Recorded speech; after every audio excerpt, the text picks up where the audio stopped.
ચાતુર્માસ અને અન્નદાનનું મહત્વ. બધા જ ધર્મોમાં દાન ધર્મને હંમેશા શ્રેષ્ઠ માનવામાં આવ્યો છે. એમાંય અન્નદાન અને જળદાનને સૌથી ઉત્તમ માનવામાં આવે છે. વેદમાં અન્નને બ્રહ્મ કહ્યું છે, તેથી મનુષ્યએ સદા અન્ન અને જળનું દાન કરવું જોઈએ.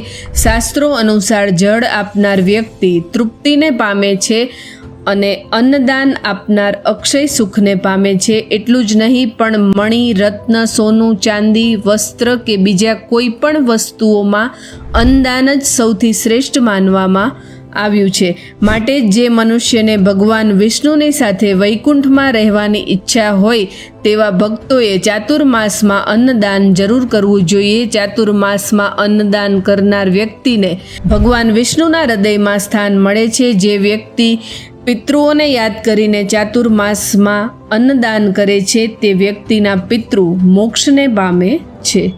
જય શ્રી કૃષ્ણ.